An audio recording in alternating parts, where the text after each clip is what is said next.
quero que todos estejam serenos, tranquilos e receptivos a toda a informação e todos os trabalhos desta noite.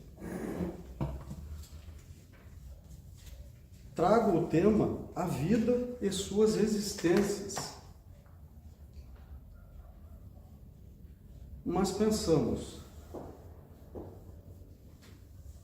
o que é a nossa vida?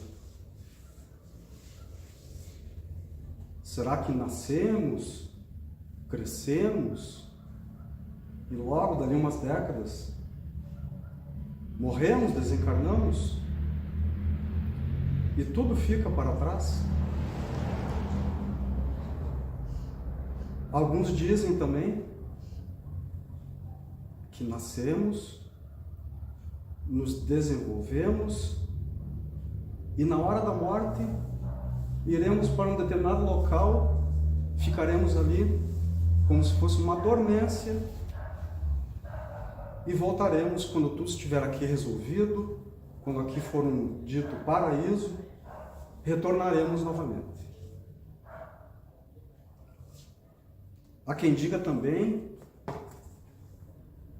que viemos para uma nova existência em um corpo físico, vamos nos desenvolver, vamos apurar nossas aptidões, vamos reparar nossos erros e quando chegar um dado momento, desencarnamos para um plano não material para dar continuidade ao nosso espírito imortal. Não estou aqui questionando nenhuma crença. Somente estou colocando aqui 3 situações de pensamento em relação à vida. Desde os tempos antigos que o ser humano questiona a origem da vida, sua causa, sua consequência, sua finalidade e sua finitude corpórea. Analisamos muitas vezes, de uma forma geral, o que se passa no além-túmulo. Tudo acaba com a morte do corpo, de uma natureza geral, conforme o materialismo. Podemos refletir também que, diante a esta existência transitória, sofremos ou provocamos ações descabidas, destrutivas muitas vezes, aos indivíduos da suposta sociedade ou grupo familiar. No intervalo entre o nascimento do corpo e sua falência, subjetivamente afirmamos, às vezes não, que deixamos a desejar, através das nossas ações, dos gestos e pensamentos, aos indivíduos mais próximos, um tanto desconfortáveis, muitas vezes não tendo mais tempo de restituir ou reparar certos danos ou ações. Perante a humanidade dividida entre o material e o espiritual, o que pensar em relação às nossas vidas? E as nossas existências? O que pensar? A vida e suas existências, então. Incontáveis estudos já foram realizados evidenciando que o espírito é imortal e que a vida não se inicia nesta existência, pois o espírito precede a vida física. Ele vem antes ele está antes da nossa vida física. Um dos grandes estudiosos sobre a vida futura é o coronel, engenheiro, professor Albert de Rochas. Inclusive, de Rochas, ele fez parte daquelas investigações em relação às manifestações espirituais lá quando Kardec era inspirado pelos espíritos. Ele fazia parte daquela relação dos estudiosos. Nascido na França, aprofundou-se na pesquisa do magnetismo, que na realidade hoje o magnetismo ele vem se definir somente quase que ao passe, mas ele tem que ser muito mais explorado em relação ao que é o magnetismo de verdade. Pesquisou então o magnetismo e o espiritismo, deixando várias obras, dentre elas as vidas sucessivas. E pesquisando um pouquinho mais, ele também deixou uma obra interessantíssima que é A Levitação. Citamos também Ian Stevenson, psiquiatra e pesquisador canadense, que fez intensos estudos sobre a reencarnação. Inclusive sobre a EQM. A EQM, as experiências quase-morte, ela tem dois conceitos, digamos assim. O científico e dentro da espiritualidade.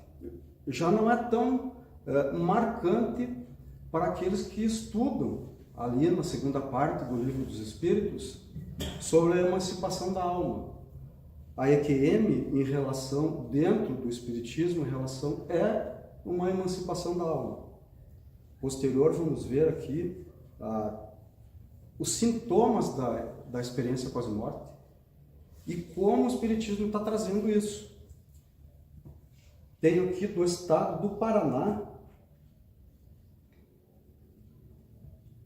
o livro da FEB, da Federação Espírita do Brasil.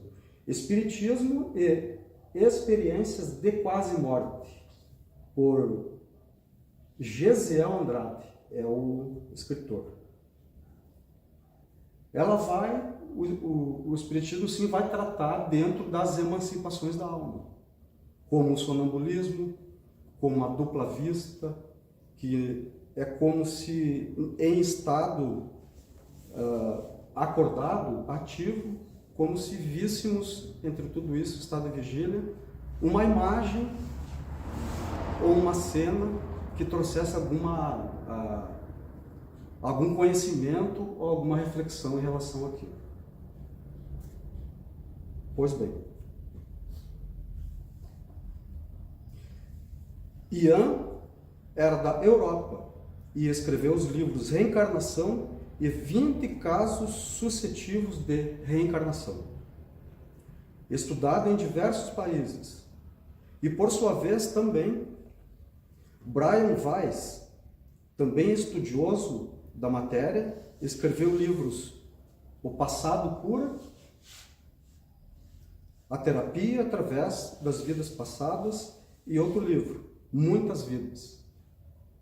Além de inúmeros outros cientistas que se dedicaram a esse assunto da EQM.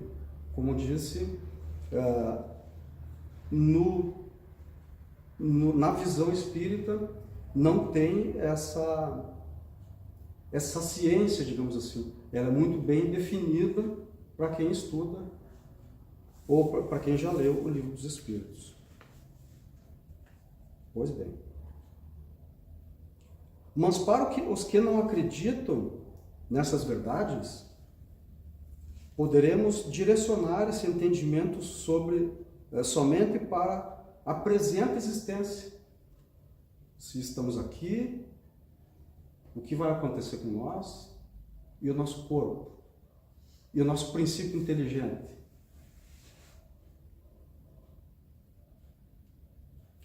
Então, cabe perguntar por que nascemos, vivemos e desencarnamos?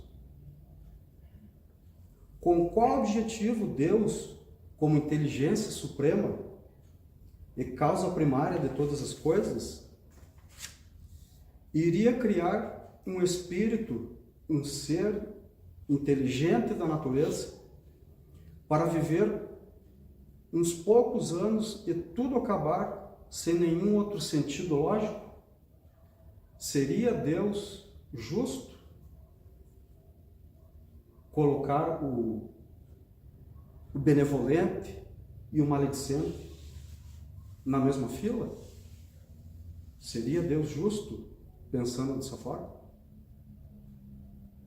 Vivemos do berço ao túmulo, e nesse intervalo, valendo-nos do livre-arbítrio, praticamos o bem e o mal, e ao final de tudo, acaba tudo igual? Qual seria o propósito de fazermos o bem, então? O propósito de estudarmos, de estarmos aqui? Poderíamos estar em locais viciosos, poderíamos viver a vida material de uma forma mais mundana, afastado das virtudes, dentro das viciações. Não íamos caminhar pelo mesmo caminho dos benevolentes? Qual o mérito de viver de forma digna ou não? Seria melhor então viver sem limites nem consequências?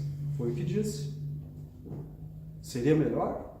Qual é o propósito que teríamos? Se Deus é justo e misericordioso, isso não estaria nos seus propósitos. E há de convir sem crítica a crença nenhuma que ainda temos irmãos, indivíduos que pensam dessa natureza, dessa forma. Para os que não acreditam na existência de Deus, basta pensar em tudo o que o homem não criou. O planeta, as constelações, o sol, os animais, as plantas. E mais uma pergunta: e quem o fez? Quem que construiu tudo isso? Então, se não cremos em vidas passadas, ao menos a presente é palpável. Essa não precisa nenhuma justificativa, porque vivemos, nos sentimos vivos. Porém, como viver sem o sentimento de que somos responsáveis pelos nossos pensamentos e atitudes? Temos isso. O indivíduo pode ser dotado de maledicência, mas ele tem a consciência de que é certo, do que é certo e do que é errado. Qual a razão, se não for para um ajuste de contas no futuro sobre nossa conduta? Se não tivéssemos essa consciência, muitos pensam no inferno. Se eu tenho várias atitudes negativas, eu vou ir para um local mais longe que o céu.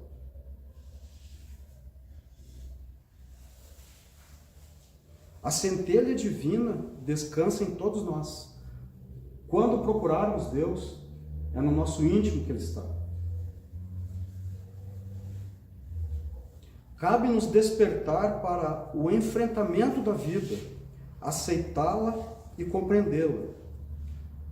Pois bem, eu não posso analisar uma pessoa passando frio, sem ter roupa, sem as vestes do corpo molhadas, em um dia frio, ainda mais frio do que hoje, porque eu não tive essa experiência, talvez não tenha me recordado.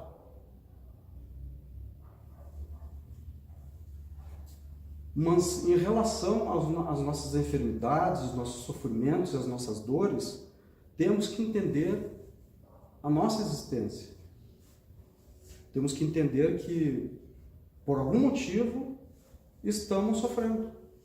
Achamos até, muitos põem a culpa em Deus pelos sofrimentos e não acham que são dignos daquele sofrimento.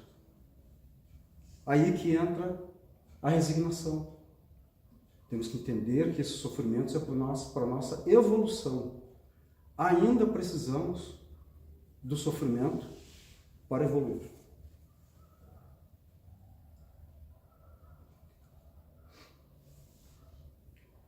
E nesse ponto caímos na vida futura. Se temos esse entendimento em relação à nossa existência, caímos no pensamento da vida futura. Se pensamos que com a boa conduta vai ser melhor a nós, mas até quando? Aí vamos começar a refletir sobre a vida futura, que existe e teve um passado. Se há uma vida futura, teve uma vida passada. Já que o Espírito, como disse antes, ele vem antes da vida corpórea, e é de hoje, e a de hoje também tem o seu passado. Não conseguimos desconectar o passado do presente e futuro, porque está na nossa concepção. Muitos vão lá para o passado, buscar algo que deixou, ressentimentos, trazendo para o presente. A consequência disso, talvez vão levar para o futuro também.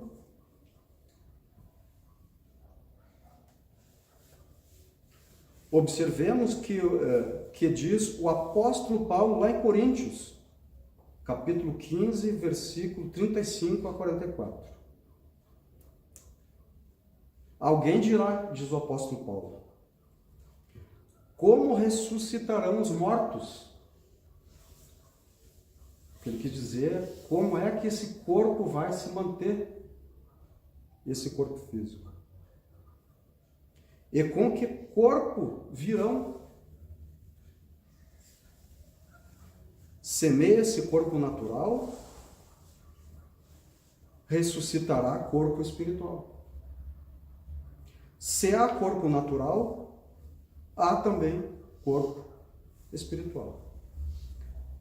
Temos lá também em Mateus e em Marcos, encontramos assim. Aqui exemplifica, define e prova a nossa existência anterior. Veja bem. É verdade que Elias deve retornar e restabelecer todas as coisas. Porém vos declaro, declaro que Elias já veio e eles não o reconheceram e o trataram como lhe aprouve, como quiseram, como foi de uma forma justa, né? Aqui, pesquisando um pouquinho mais, com foco na Bíblia, porém com uma reflexão diferente. Outros diziam que Jesus era Elias. Ao considerá-lo assim, o povo pensava estar enaltecendo Jesus, pois Elias era tido como príncipe dos profetas. E isso significa também que o consideravam como precursor do Messias. Analisando um pouquinho mais, Elias profetizou uma média de 900 anos antes do nascimento de Jesus. O Espiritismo é um diamante que, para reluzir, precisa ser lapidado. As reencarnações são os períodos em que vivemos para essa missão, para esse mistério, para essa função, não é mesmo? Daí, a depender das imperfeições, o burilamento será mais longo e doloroso. Quanto mais imperfeições tivermos, mais longo vai ser esse nosso, e doloroso será esse nosso aperfeiçoamento. Por isso que percebemos que alguns sofrem mais, e outros menos. Para que nossa luz resplandeça à altura de merecer chegar ao alto. Como corrigir equívocos se não nos debruçamos neles? Há de se pensar aqui, será que estamos fazendo mesmo a nossa lição de casa em relação a nos esforçando para melhorar? Somos como alunos reprovados que necessitam voltar aos estudos não vitoriosos. Vamos repetir? Deu. O arrependimento é necessário para corrigirmos os desvios. Se nos arrependemos, é sinal que já temos a consciência que erramos. E também vamos analisar que temos que reparar. Porque se sentimos os erros, logo vai vir o quê? O arrependimento. E vindo o arrependimento, ou abraçamos essa culpa, arrastando pela existência, ou tentamos o quê? O auto-perdão.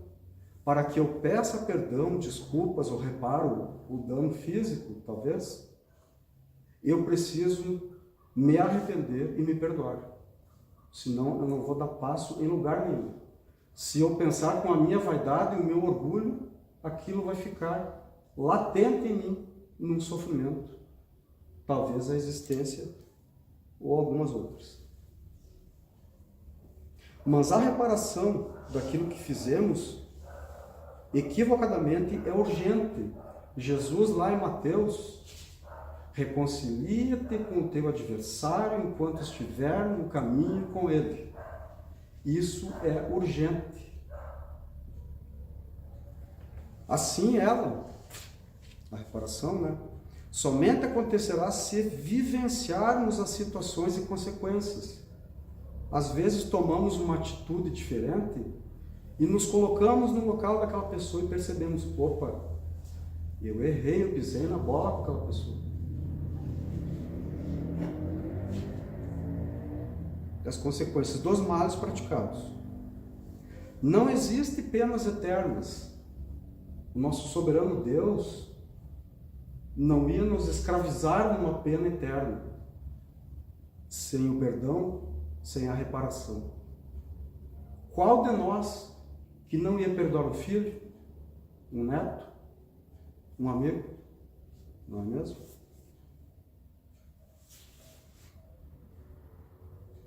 Aliás, quem nos julga é a nossa consciência. Quando estamos com a consciência pesada, ela dorme conosco, ela vem nos pesadelos, ela acorda com a consciência pesada, ela vai para a nossa alimentação, ela toma conta da nossa existência, da nossa vida, 24 horas por dia. A lei de causa e efeito vigora sempre.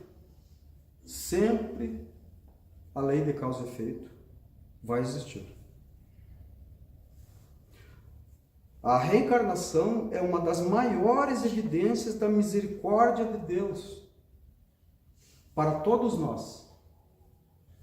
É um momento, Deus nos perdoa incessantemente, várias vezes. A nossa reencarnação é para que consigamos aparar nossas arestas, os nossos vícios, os nossos erros. Muitas vezes na espiritualidade, o espírito implora para reencarnar novamente, mas ele sabe que ele pode tropeçar na mesma pedra que o fez tropeçar no passado. Ninguém é privado dessas oportunidades de se corrigir e evoluir. Todos nós temos essa condição. Deus não discriminou ninguém. Todos temos a condição de corrigirmos e de evoluir. No livro Parábolas e Ensinos de Jesus, encontramos a parábola da ovelha perdida. Mostra bem claramente que as almas transviadas não ficarão perdidas no labirinto das paixões.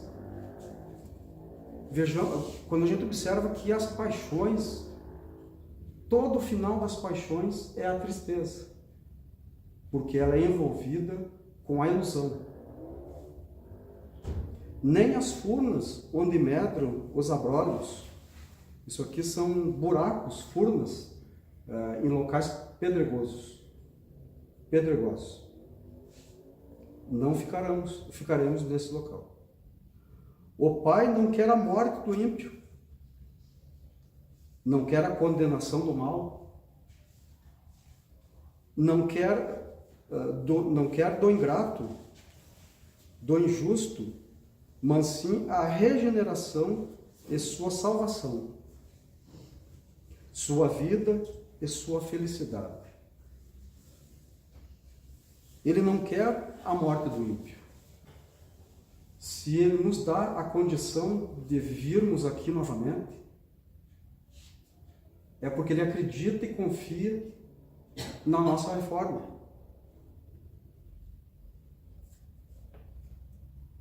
São através dessas passagens reencarnatórias que o espírito evolui ao se reeducar. Todos nós estamos nos reeducando. Quando a gente abre um livro, lê uma frase, uma mensagem nas redes sociais, é uma forma de educação. Sempre para o caminho do bem, buscando com a vontade e seus próprios esforços a porta estreita que dará lugar à luz. Jesus trouxe o bem, nos explicou bastante sobre o perdão e mostrou que o caminho é do bem e que essa luz que Ele trouxe, a gente tem que seguir, sendo Ele o nosso guia, sendo Ele o nosso modelo. No livro Jesus e a Atualidade, psicografado por Divaldo Pereira Franco e pelo espírito Joana de Ângeles, inclusive Divaldo Pereira Franco ganhou uma medalha, se não me engano, há dias atrás, da Igreja Católica.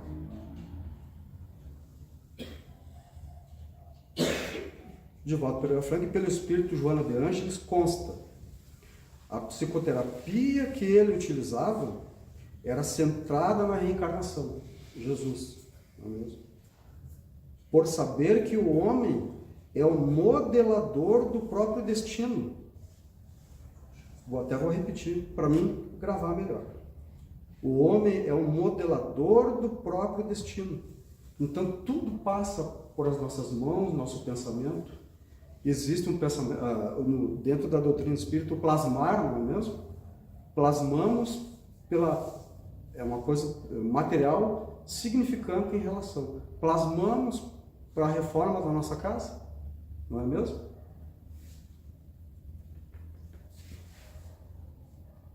Vivendo conforme estabeleceu através dos atos nas experiências passadas.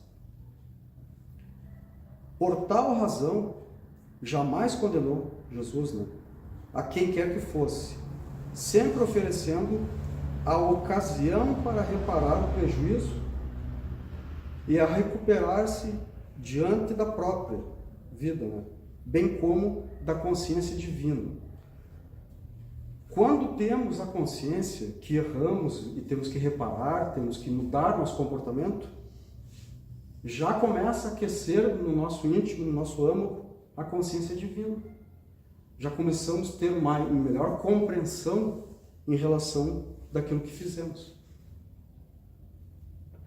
Ainda na mesma obra, como pastor de almas, Jesus fez-se-nos responsável, elucidando-nos a respeito dos deveres, da necessidade real, dos legítimos objetivos da nossa vida. O que seriam as necessidades reais? Talvez a gente, eu estou falando por mim, talvez as necessidades reais eu teria que pensar mais. Temos muitas coisas fúteis. E o que seria o legítimo objetivo da vida? Fazer o bem?